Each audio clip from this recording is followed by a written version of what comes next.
From VOA Learning English, this is the Technology Report. Surgeons regularly use digital images to explore the heart in close detail. But no two human hearts are alike. This led Dr. Matthew Bramlett to create exact heart models from those images. Dr. Bramlett is a pediatric or children's heart expert at the University of Illinois College of Medicine. He says the 3D models show information he cannot get any other way. It allows him to hold a copy of the patient's heart in his hand to study it. A 3D printer uses images from a digital display to create a physical model of a human heart. Pictures from medical tests like CAT scans or MRIs are sent to a 3D printer to create a heart in a plaster or clay form. The printer then builds the heart thin layer by thin layer. Dr. Bramlett says the model matches the real heart in every detail. In his first case, digital images showed only one tiny hole in a baby's heart. His model showed several defects or problems that the baby was born with, but could not be seen easily in the images. The heart surgeon was able to change the type of surgery for the patient based on the 3D model. He added that 3D heart models save time during heart operations. Dr. Kathy Magliato is a cardiac surgeon at St. John's Health Center in Los Angeles. She welcomes the new technology. She says it could help her make better decisions before she operates on the hearts of her patients. She says being able to hold the heart model in her hand means she can plan an operation before opening a body. Dr. Magliato says that is what can change the operation and save lives. For VOA Learning English, I'm Alex Villarreal.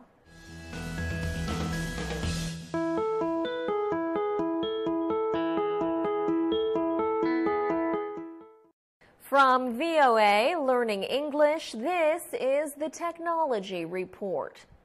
Surgeons regularly use digital images to explore the heart in close detail. But no two human hearts are alike. This led Dr. Matthew Bramlett to create exact heart models from those images. Dr. Bramlett is a pediatric or children's heart expert at the University of Illinois College of Medicine. He says the 3D models show information he cannot get any other way. It allows him to hold a copy of the patient's heart in his hand to study it. A 3D printer uses images from a digital display to create a physical model of a human heart. Pictures from medical tests like CAT scans or MRIs are sent to a 3D printer to create a heart in a plaster or clay form. The printer then builds the heart thin layer by thin layer. Dr. Bramlett says the model matches the real heart in every detail. In his first case, digital images showed only one tiny hole in a baby's heart. His model showed several defects or problems that the baby was born with, but could not be seen easily in the images.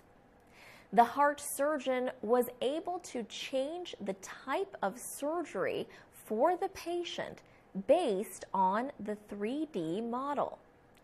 He added that 3D heart models save time during heart operations. Dr. Kathy Magliato is a cardiac surgeon at St. John's Health Center in Los Angeles. She welcomes the new technology.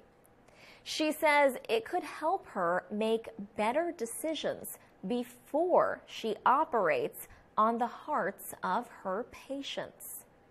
She says being able to hold the heart model in her hand means she can plan an operation before opening a body. Dr. Magliato says that is what can change the operation and save lives. For VOA Learning English, I'm Alex Villarreal.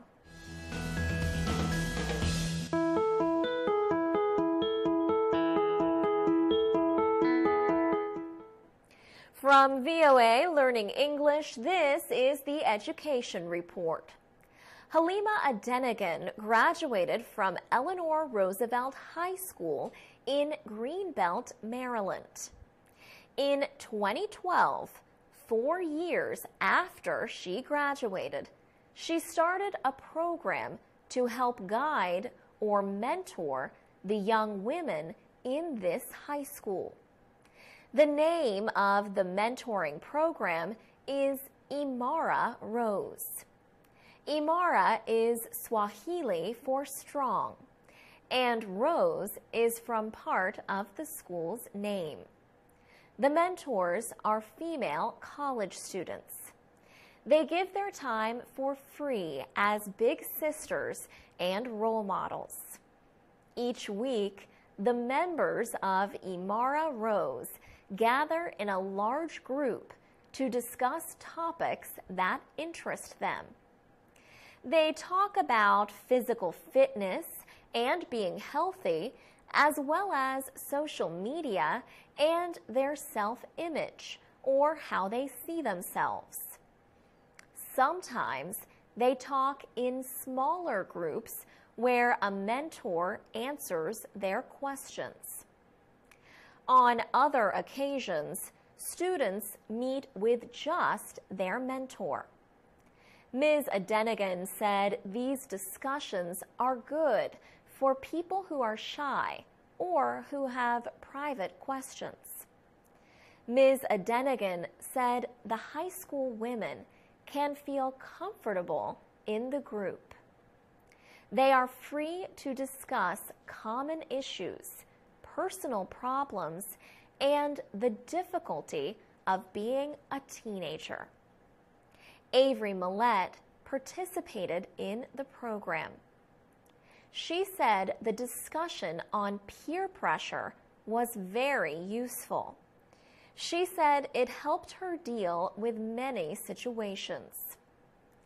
The Imara Rose groups also help high school seniors with their college and future plans. They work on applying to college and developing their careers. Halima Adenegan will graduate soon from law school. She said she wants more college students to start groups like Imara Rose. For VOA Learning English, I'm Alex Villarreal.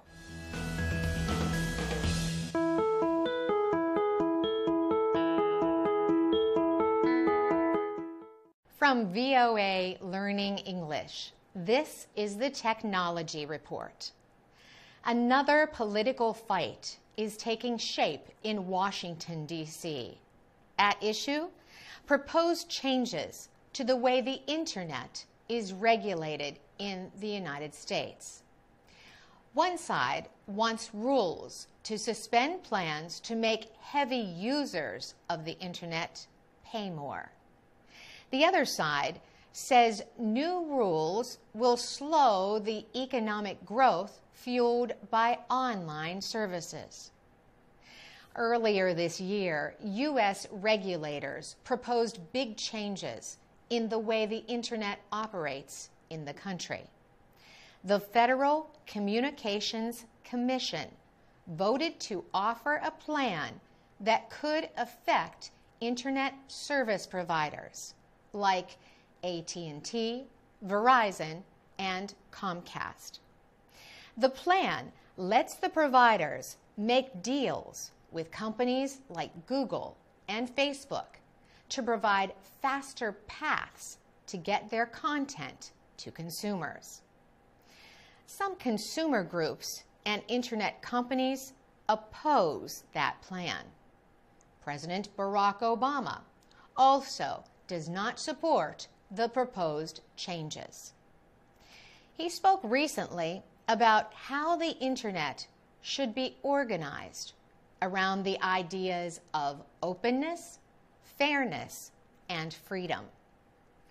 Mr. Obama recently tried to persuade FCC members to supervise internet services like a public utility. Harold Furtgott-Roth is an economist and former FCC commissioner. He says the internet adds hundreds of billions of dollars to the U.S. economy. He says proposals to govern the internet as if it were a telephone company would interfere in many decisions, including setting prices. He says people who operate the business should decide such things. Some Republican members of Congress and the U.S. Chamber of Commerce agree. So regulators, the courts, and Congress will continue to debate this difficult issue. For VOA Learning English, I'm Carolyn Frasuti.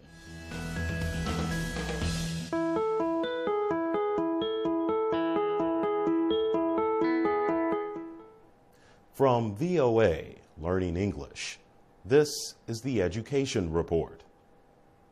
Education is part of a growing dispute in Turkey. The issue is between those who support religion in government and those who oppose it. Opponents are criticizing Turkey's National Education Council for its proposal to require religious classes in schools. The two sides also dispute a council-supported plan to begin what it calls values education for the youngest students. In addition, the main opposition group in Turkey, the Republican People's Party, has objected to a proposal to teach the Ottoman language in schools. Turks no longer speak the language. Turkish President Recep Tayyip Erdogan rejects the criticism. He says people will learn and teach the language. The National Education Council advises Turkey's Ministry of Education. The council called for required high school religious classes to be increased to 2 hours a week and be extended to all ages. Religious schools in Turkey are known as imam hatips. Each week, the schools provide 13 hours of religious training. Boys and girls are separated in the schools.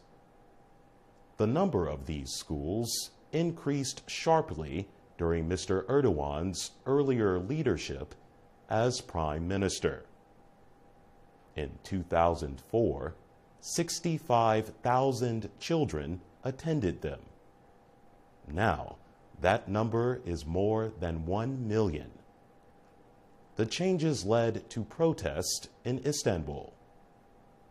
Mr. Erdogan argues that religious education offers an answer to social problems children face, including illegal drugs and racism. Observers say education appears set to be the center of the increasingly angry debate over religion in government. For VOA Learning English, I'm Jonathan Evans.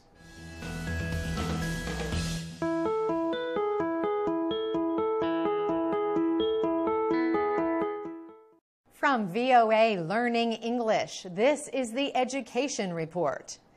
Many students say there is no easy way to write college papers. This may be especially true if English is not your first language. Most teachers agree that there is no single correct way to create a personal essay or a research paper. But there are methods to help you structure your papers. One way, often used to structure writing, is the traditional 5-paragraph essay. Many students learn this form in middle and high school. The paragraphs follow conventions or established rules. The first paragraph is introductory. It tells the reader what the paper is about. It is followed by 3 paragraphs containing evidence that support the writer's argument. The final paragraph is the conclusion. It provides a reasoned opinion based on the evidence. Allison Cummings teaches at Southern New Hampshire University. She is among many professors who find this form too simple for college work. Still, on the positive side, Ms. Cummings says the 5-paragraph essay form teaches a student some tools for writing a paper. She says the form teaches the need for an opening statement or thesis. This thesis tells the reader what will come next. But she also says the 5-paragraph essay falls far short of college writing needs. Students will be asked to write about more complex subjects.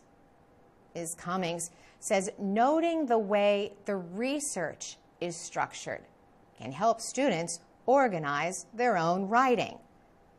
She also provides her students with examples of successful and unsuccessful student papers from the past. That way, her class can see what works in a piece of writing and what does not. For VOA Learning English, I'm Carolyn Presutti.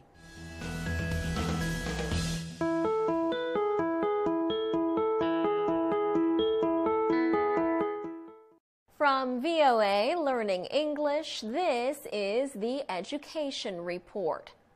You have written your research paper, your personal essay, your book review, whatever your college class requires. You have provided good information in the needed number of words. You feel good because your work is finished.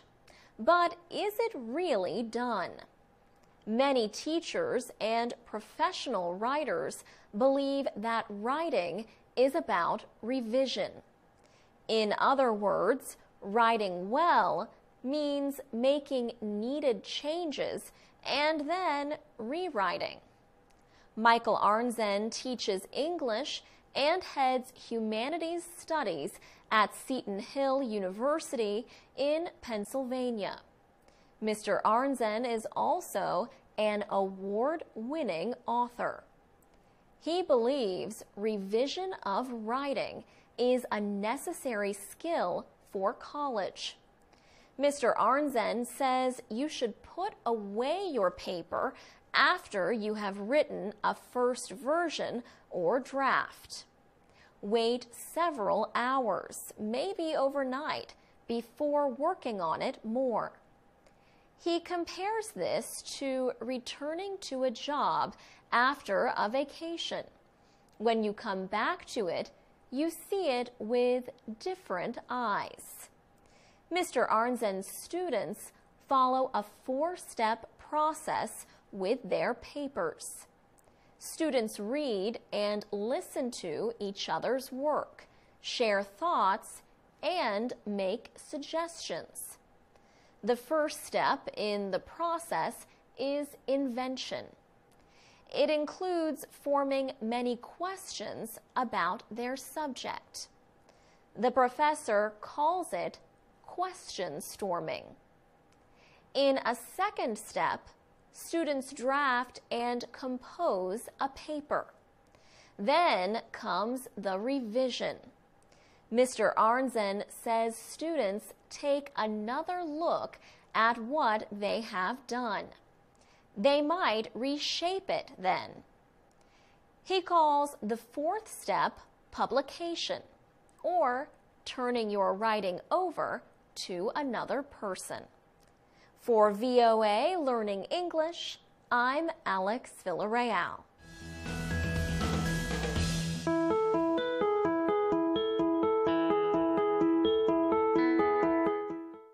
From VOA Learning English, this is the Technology Report. Last year, a typhoon seriously damaged Leyte Island in the Philippines. More than 7,300 people died or disappeared. Millions of Filipinos lost their homes and incomes. Many people who fish for a living were among them. They lost the wooden boats they use to earn a living. The boats, or bancas, were made from wood taken from the island's forests. But the forests were damaged by the powerful storm, making it difficult to quickly rebuild the boats. So, the large nonprofit environmental organization, the World Wildlife Fund, is helping the fishermen rebuild their boats. The new boats are fiberglass, a material made of glass and plastic. The WWF says fiberglass lasts longer than the wood fishermen have traditionally used to build their boats. Patrick Vincent Coe manages the Banca's rebuilding project for the WWF. He and his employees are teaching people who fish how to build fiberglass boats. He says the material is more practical and better for the environment. Ramon Binamira is a boat building expert. He says many of the fishermen were worried about using fiberglass. He says they asked many questions about its strength. They hit the fiberglass bancas with a heavy object. They wanted to see if the new boats were as strong as their wooden boats. Fisherman Norberto de la Torre says he was surprised by the findings. He says the new boats are stronger in water than wooden boats. The new fiberglass bancas are now being used only for small-scale fishing. But the World Wildlife Fund says the technology will help the fishermen better prepare for climate change and reduce the need for wood from forests damaged by Typhoon Haiyan. For VOA Learning English, I'm Alex Villarreal.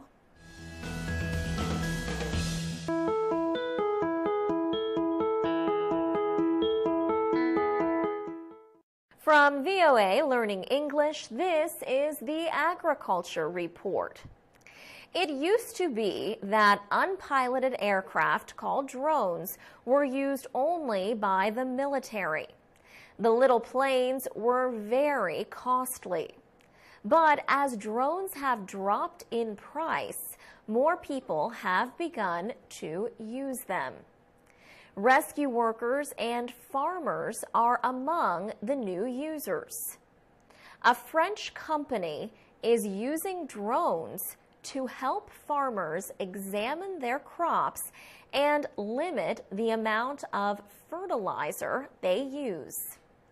The fast development of computer technology, image sensing devices, satellites, and personal smartphones has led to lower-priced drones. And researchers have learned how to build the smaller and less costly drones that individuals, companies, and governments demand. Now, farmers are using them to watch over their crops. Roman Farou is a French businessman who starts companies.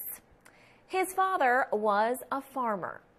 He believed drones could help farmers.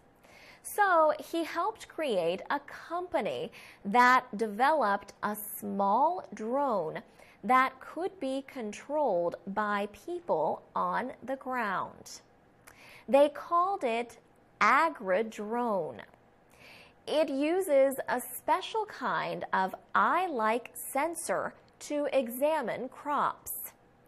He says the technology used is similar to that used by smartphones, except that it has wings. A computer program directs the drone to fly over the crops. Farmer Jean-Baptiste Brugman says the drone flies over his crops and it gives him a lot of information. He says the drone pictures show him the exact amount of fertilizer the crops need and where. Roman Farou says farmers placing fertilizer only in areas where it is needed saves money and reduces pollution. And drones save time by being quick. They can examine up to 3 hectares in about a minute. For VOA Learning English, I'm Alex Villarreal.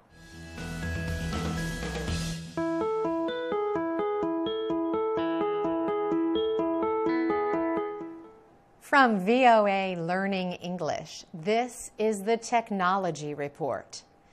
Bicycle frames are usually made out of materials like carbon fiber, steel, or aluminum. But in rural Ghana, a businessman has developed another way to make bicycles using bamboo. The material does not get much respect in Ghana. Farmers think of bamboo as an unwanted plant that needs to be cleared from their land. Builders use it to support structures while they are being built. But Kwabena Danso thinks bamboo is much more valuable. He operates a business called Boomers International.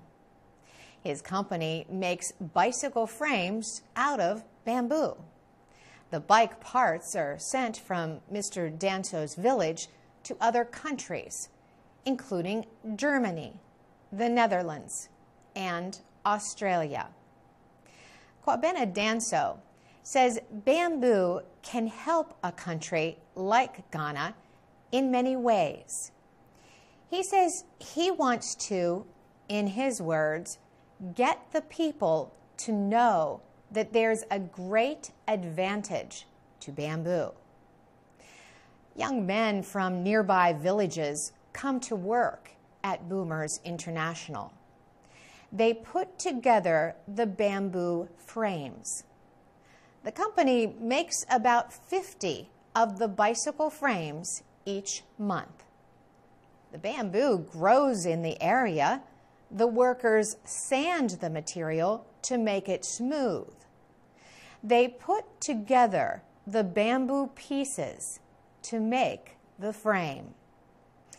The sticky substance they use to hold the pieces together is made of flour from the cassava plant. Mr. Danso says Boomers International provides good jobs to young men in the area. Mr. Danso's business has received lots of orders for his bicycles. He says Boomers is ready for expansion. He hopes to have more of his bamboo frames, not just in foreign countries, but also on the roads of Ghana. For VOA Learning English, I'm Carolyn Persutti.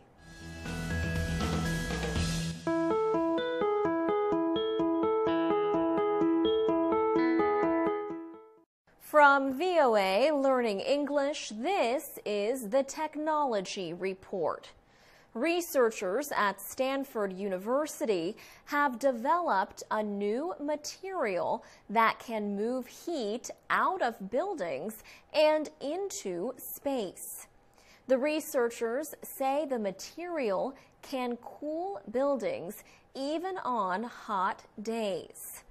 The cooling material is a very thin sheet with many layers that can be placed on a roof like solar panels. However, instead of turning sunlight into energy as solar panels do, the material turns heat into infrared radiation. Shanhui Fan is an electrical engineering professor at Stanford University. He says that the panels have a layer of material that is like sand. He says that the panels act like a mirror. They take heat out of buildings and reflect the light from the sun. He says both the heat and sunlight are sent 100 kilometers into outer space. The panels are cool to the touch, even in the sun. Researchers say they can reduce the indoor temperature to nearly 5 degrees Celsius below the temperature outside. Mr. Fan says buildings in developing countries that do not have electricity or air conditioning could use the panels. The Stanford researchers described their technology in the science publication Nature. They say the main problem is creating actual cooling systems using the high-tech panels. They say it may be possible to develop a cooling spray that could be used on existing solid structures. The researchers believe the cooling spray technology could be developed in the next 3 to 5 years. They say as much as 15% of the energy used in the United States is spent providing power to air conditioning systems. For VOA Learning English, I'm Alex Villarreal.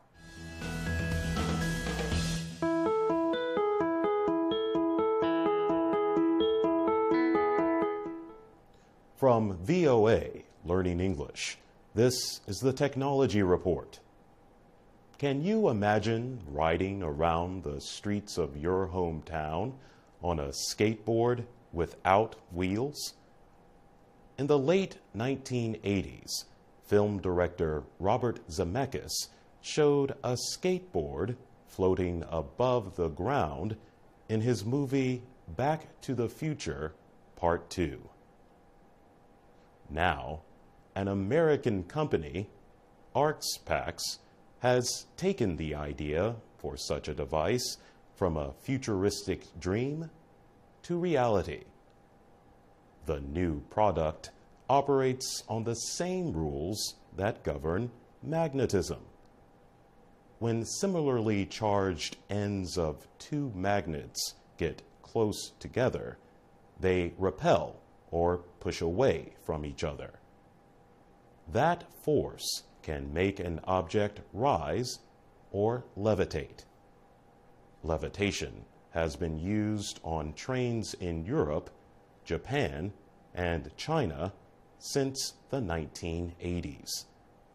These so-called maglev trains float or hover just above the ground.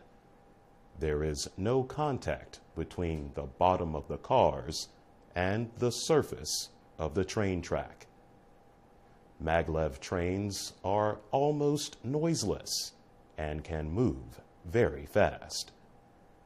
Greg Henderson says the same technology can make anything hover, even buildings. His company created the first maglev hoverboard called Hendo. It can hold a single person about 2.5 centimeters above a metal surface.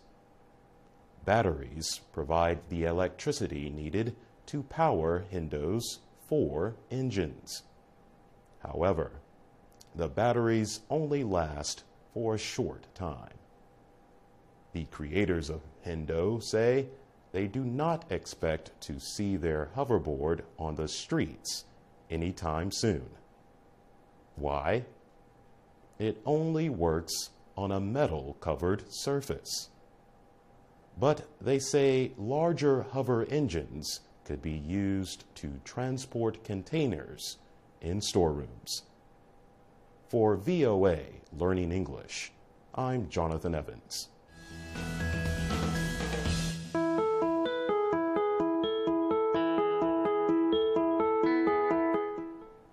From VOA Learning English, this is the Technology Report. Can you imagine riding around the streets of your hometown on a skateboard without wheels? In the late 1980s, film director Robert Zemeckis showed a skateboard floating above the ground in his movie Back to the Future Part 2. Now, an American company, Arxpax, has taken the idea for such a device from a futuristic dream to reality. The new product operates on the same rules that govern magnetism. When similarly charged ends of two magnets get close together, they repel or push away from each other. That force can make an object rise or levitate. Levitation has been used on trains in Europe, Japan, and China since the 1980s. These so-called maglev trains float or hover just above the ground. There is no contact between the bottom of the cars and the surface of the train track. Maglev trains are almost noiseless and can move very fast. Greg Henderson says the same technology can make anything hover, even buildings. His company created the first maglev hoverboard called Hendo.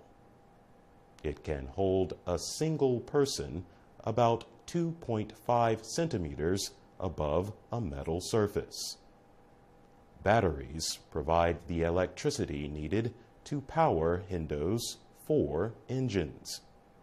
However, the batteries only last for a short time.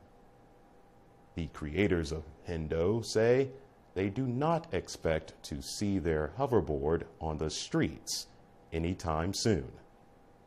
Why? It only works on a metal-covered surface. But they say larger hover engines could be used to transport containers in storerooms. For VOA Learning English, I'm Jonathan Evans.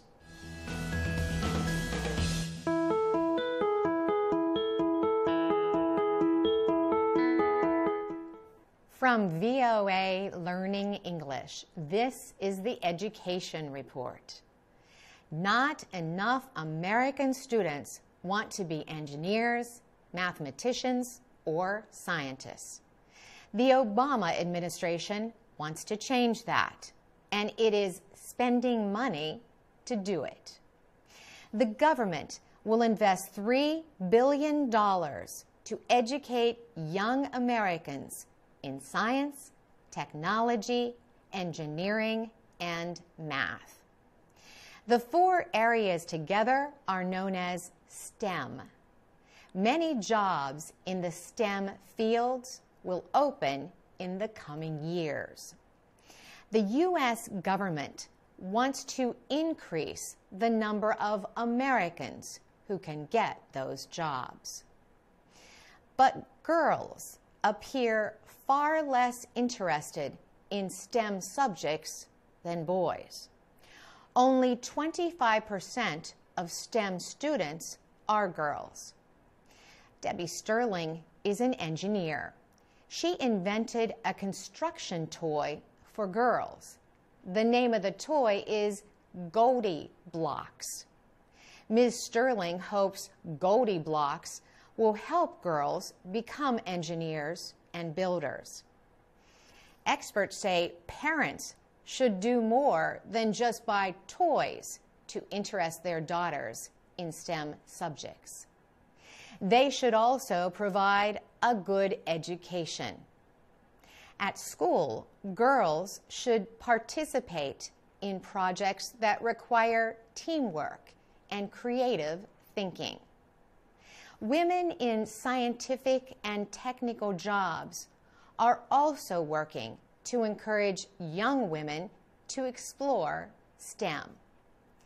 One is Anu Tawari. After she had a daughter, she started Technovation Challenge. Technovation offers girls around the world the opportunity to learn how to start a company and become high-tech inventors. Since 2009, over 2,000 girls have developed mobile phone applications. There's a good chance that soon more young women who use mobile phones will also develop programs for them. For VOA Learning English, I'm Carolyn Presutti.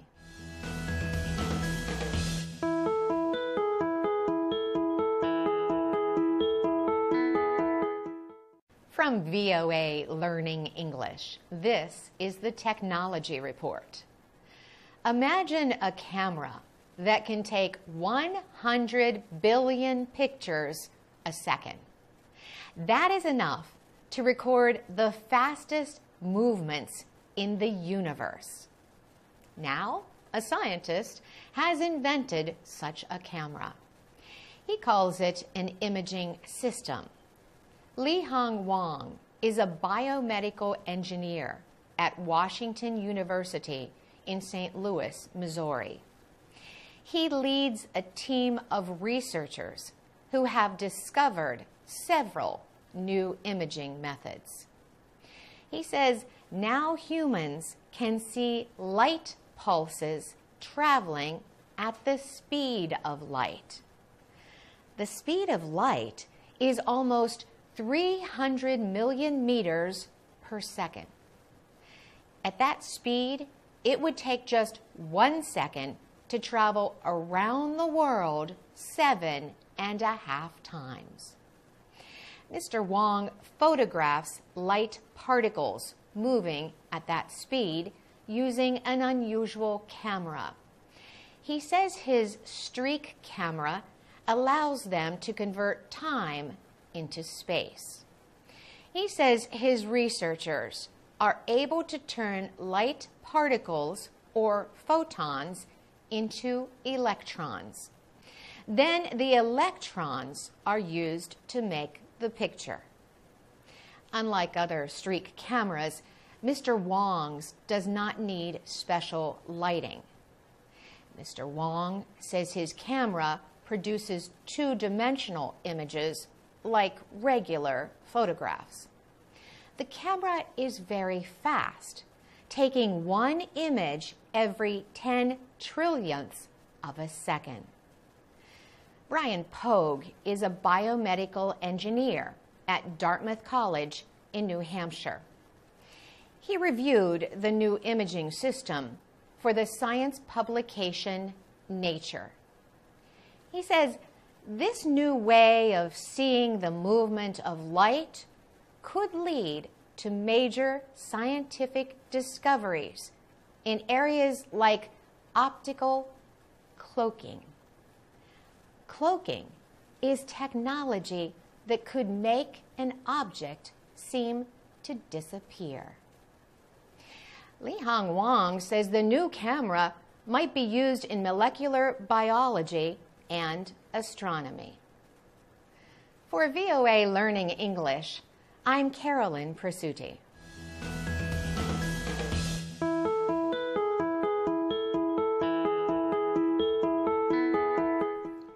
From VOA Learning English, this is the Education Report. Getting a good education and good jobs have long been issues for Native Americans, many of whom live in poverty. Now, President Barack Obama has announced a plan to better prepare young American Indians for college and careers.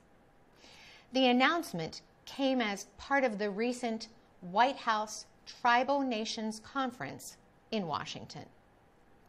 The new plan is called the Generation Indigenous Initiative.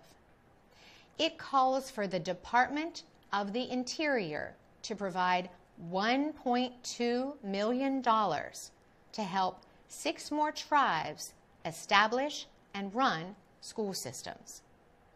It also increases programs for teaching science, technology, engineering, and mathematics, and efforts to keep native languages from dying out. More than 30% of American adults have graduated from college. At the same time, only about 10% of American Indians are college graduates.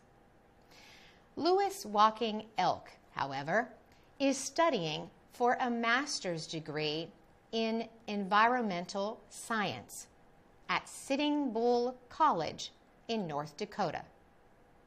He wants to use the degree to help people who live on his reservation. He is one of the first in his family to go to college. Sitting Bull College is one of more than 30 tribal colleges in the United States. About 300 students are completing their higher education at the school. Laurel Vermillion says many young Native Americans, especially men, are looking for direction and a sense of purpose. Today, 30% of students are male and 70% are female.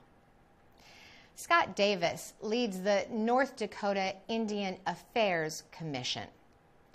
He says tribal colleges give hope to young Native Americans of a life of possibilities and escape from poverty.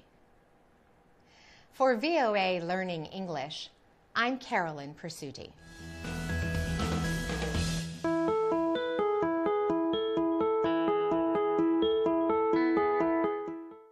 From VOA Learning English, this is the Technology Report.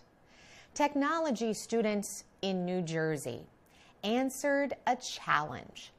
The U.S. Department of Defense wanted someone to build an underwater robot. The students are with the Stevens Institute of Technology in Hoboken, New Jersey. They successfully designed and built a robot for uncovering unexploded mines at the bottom of the sea. The underwater vehicle is called Perseus II. The students recently tested Perseus 2 in a 95-meter-long tank of water at the Stevens Institute of Technology. The robot costs about $15,000 to build. The students use a video game controller to direct its movements. Devices known as thrusters enable the robot to go up, down, and toward its target in the water. Video cameras on the robot send images back to a computer through a 13-meter-long cable. Perseus 2 also has a set of lasers. They are used to measure the size of an object.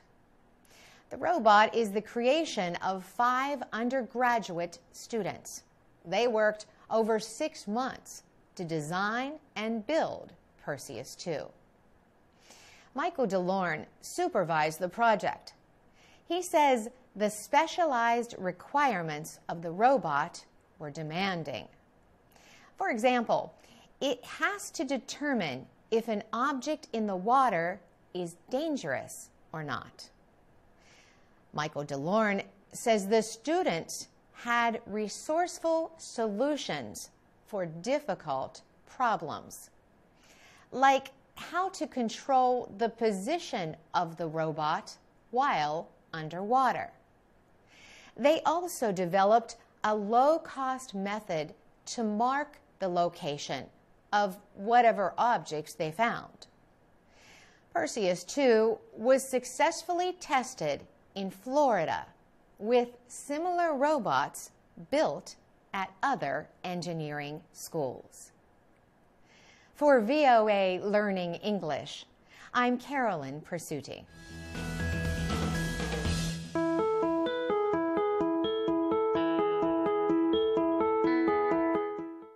From VOA Learning English, this is the Technology Report.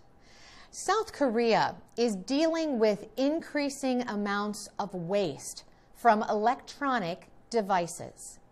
These parts are often called e-waste. Tons of old computers, telephones, and other devices are often taken to landfills and buried under the ground. Now, some local governments in South Korea are launching special e-waste recycling programs.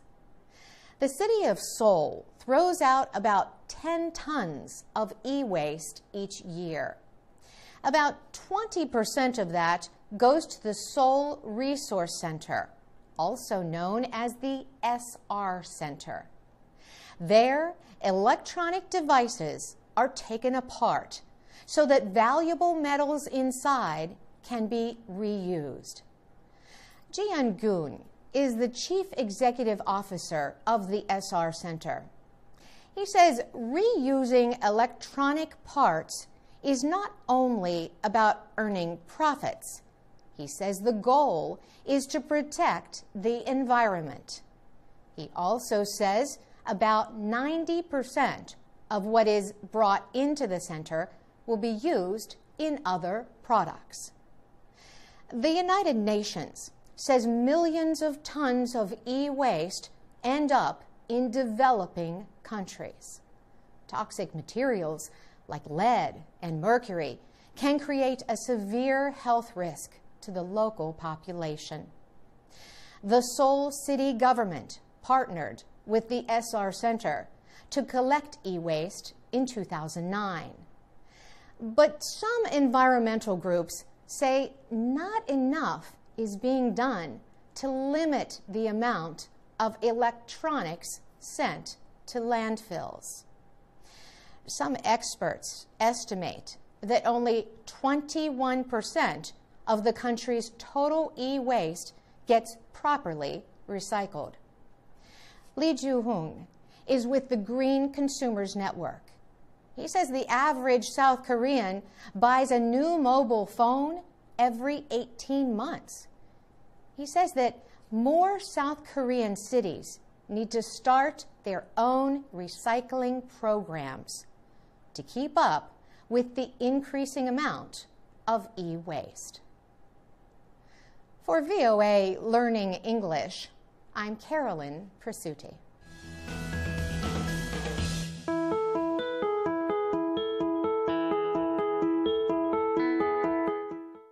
From VOA Learning English, this is the Education Report.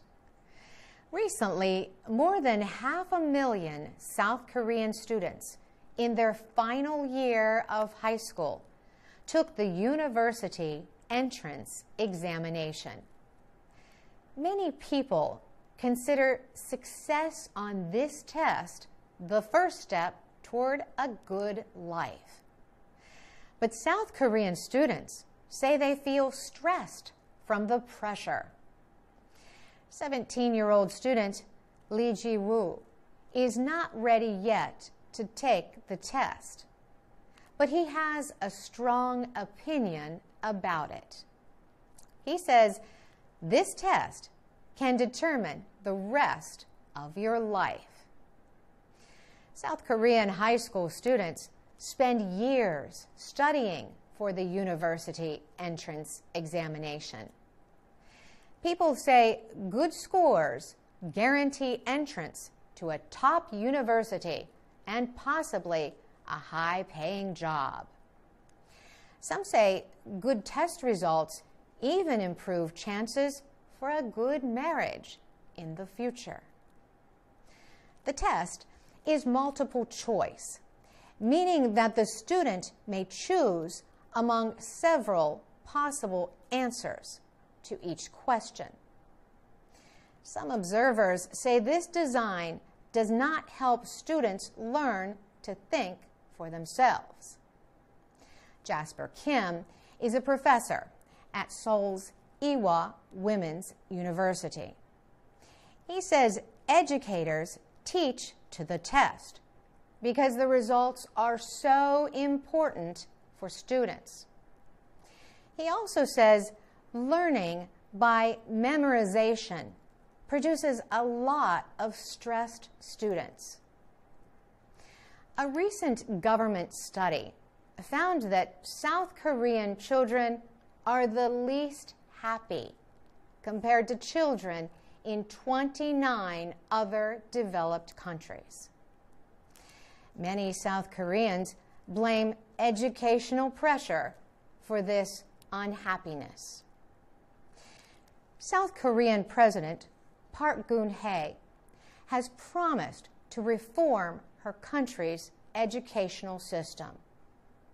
She urges the educational system to increase creative thinking and reduce student tension. For VOA Learning English, I'm Carolyn Persutti.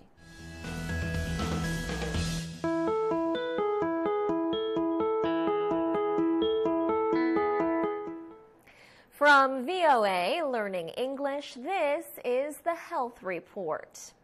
The pomegranate is one of the oldest known fruits.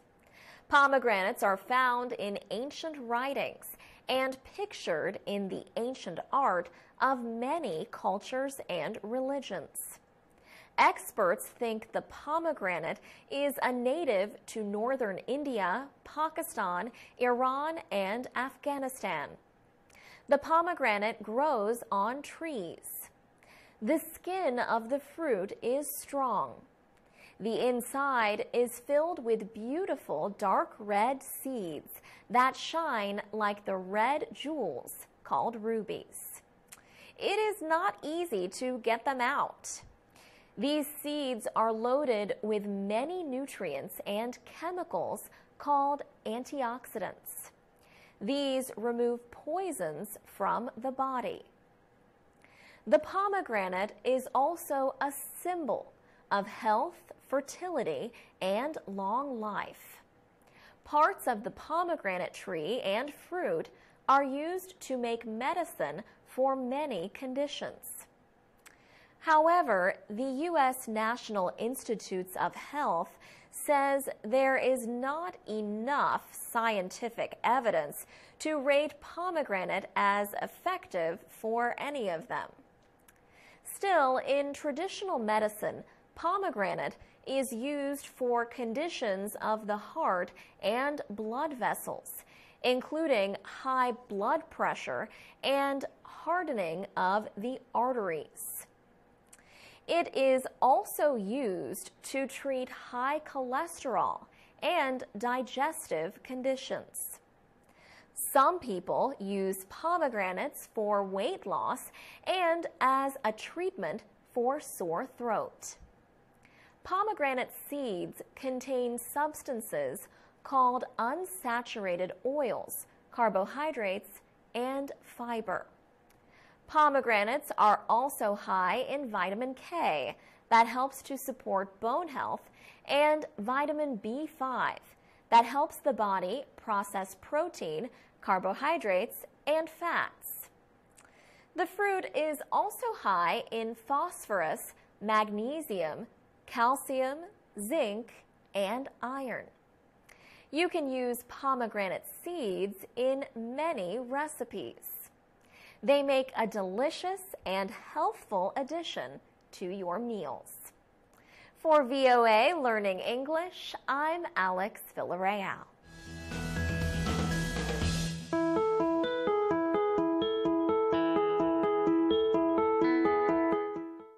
From VOA Learning English, this is the Technology Report.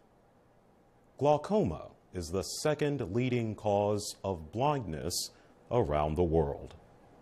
Glaucoma results from an overproduction of fluid in the eye. The buildup of fluid causes uncomfortable pressure in the eye, which can lead to blindness. Glaucoma can be controlled with eye drops that either reduce the fluid, increase the flow of tears from the eye, or both.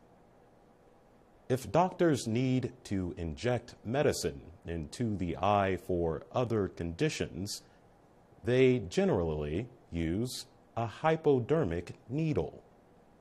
That can be painful.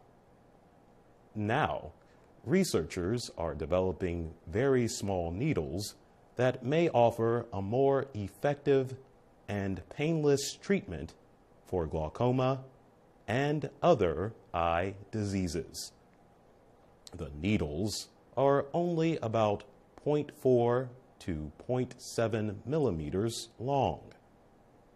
These instruments, called microneedles, can put medication into the front of the eye, exactly where it is needed.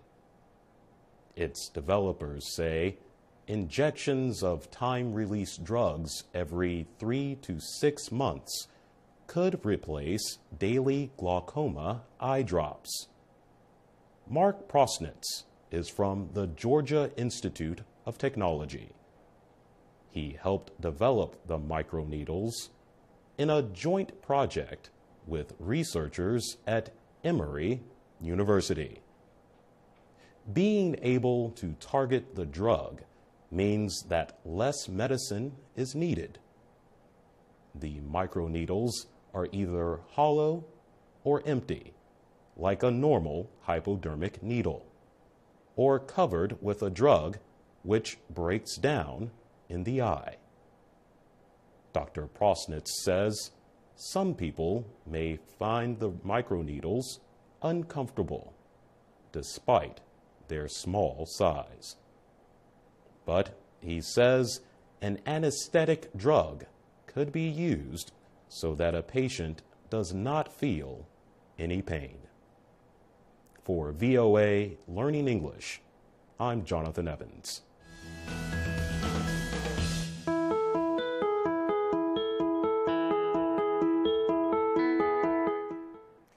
From VOA Learning English, this is the Economics Report. Two recent economic reports warn that although the world economy is growing, complicating issues like lower oil prices and conflict could hurt progress. The International Monetary Fund, or IMF, has reduced its prediction for world economic growth from 3.8 to 3.5%. That is still an improvement over 2014. But the international lender says some major economies are facing economic struggles. The price of oil is about half of what it was last June. The IMF's chief economist, Olivier Blanchard, says lower oil prices have helped many major economies, but investment has dropped in oil exporting countries. The United Nations also released a report called the World Economic Situation and Prospects 2015. UN economists predict growth this year will be 3.1%. They point out that crises like the Ebola outbreak in West Africa and conflict in Ukraine could hurt a world economy showing signs of improvement. Many see cost-cutting as a barrier to growth. High debt levels have limited opportunities for expansion in Europe. Alfredo Calcagno is an economist with the UN Conference on Trade and Development. He says big cost-cutting programs suppress economic recovery. Greece, he said, is one example.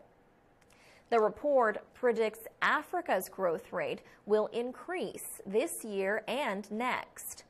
But in Africa south of the Sahara Desert, IMF economists say growth expectations have weakened, especially in Nigeria and South Africa. The U.S. also is expected to show good growth of over 3% this year. UN economists expect East Asia to remain the fastest growing area with economic expansion of almost 5%. China's growth is expected to be under 7% this year. For VOA Learning English, I'm Alex Villarreal.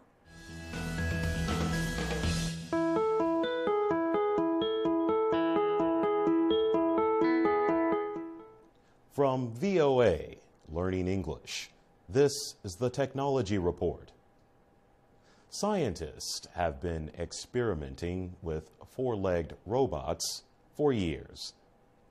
They want the ability to use robots like animals to carry heavy loads over difficult areas of land.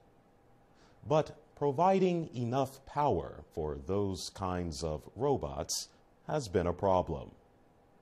Now, that has changed. Engineers at the Massachusetts Institute of Technology, or MIT, have designed a running robot that operates on batteries. Scientists say their robots will soon be able to run like cheetahs, the fastest land animals on Earth. One difficulty in designing these types of robots continues to be providing power to operate them. These complex machines are still relatively heavy, and their motors require a lot of energy to run. The most powerful of these machines must be connected to an external power source. Others run on gasoline placed in a container on the machine itself. But engineers at MIT have designed a cheetah-like robot that is light enough to run on batteries. The robot weighs just 30 kilograms. Sangbae Kim is the director of the MIT Biomimetrics Robotic Lab. He says the robot needs only about 700 watts of power to operate. Mr. Kim says it can jump, run, and sprint because of the special motor technology they developed. The robot's limbs and other parts were made in a three-dimensional or 3D printer. A strong, lightweight plastic material called Kevlar is used to make the robot parts stronger. One problem researchers have is that the robot's limbs must support a great amount of force, and sometimes they break. For VOA Learning English, I'm Jonathan Evans.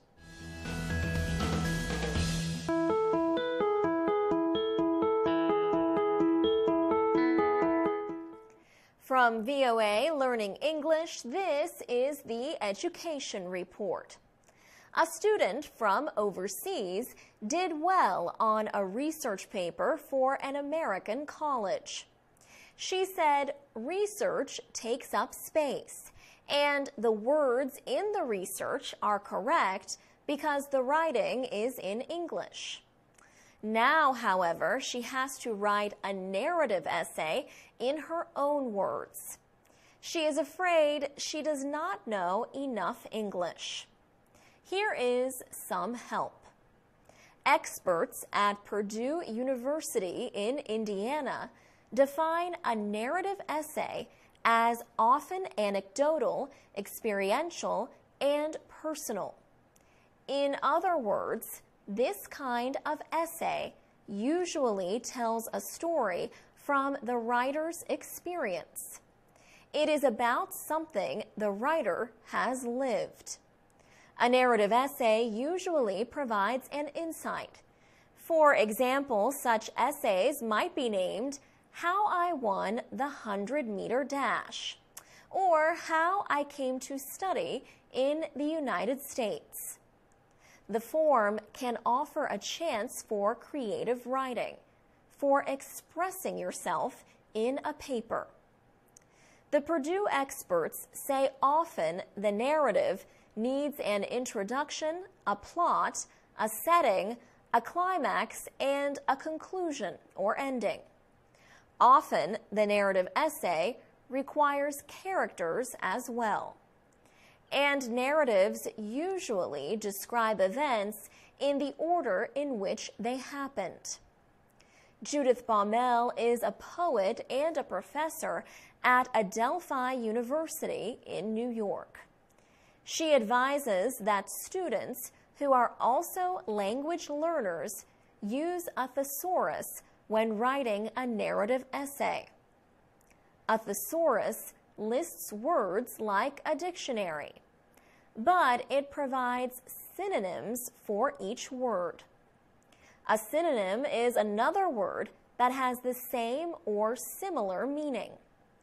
Some thesauruses also provide antonyms, words with the opposite or nearly the opposite meanings of the word you want to replace.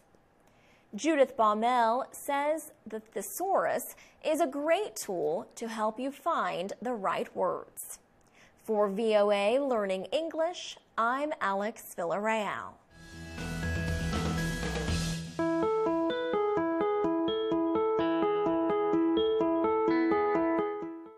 From VOA Learning English, this is the Education Report. Award-winning Ugandan education activist Beatrice Ayuru says thousands of girls have reached her dream of a good education.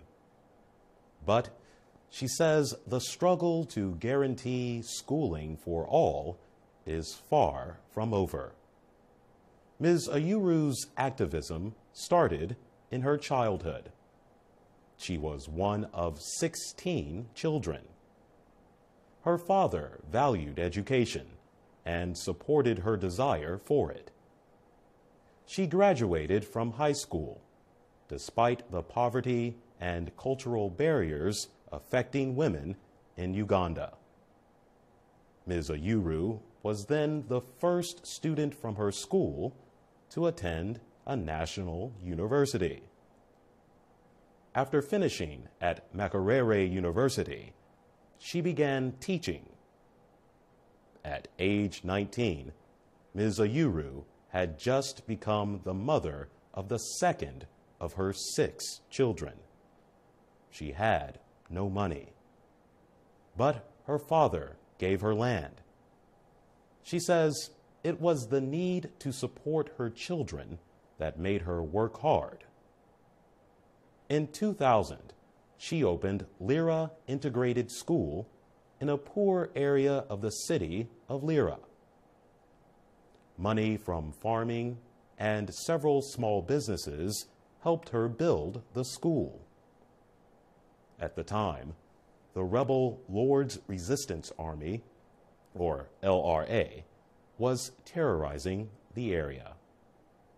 But in 2007, the LRA lost its fight for control of northern Uganda and fled the area. Beatrice Ayuru's school has been doing well ever since. It teaches 1,500 students from nursery through high school. The school gives money to poor students who show promise. It accepts both girls and boys. Ms. Ayuru says having both sexes study together is important because it helps boys to respect girls. She is taking steps towards building a university and getting closer to reaching her dream. For VOA Learning English, I'm Jonathan Evans.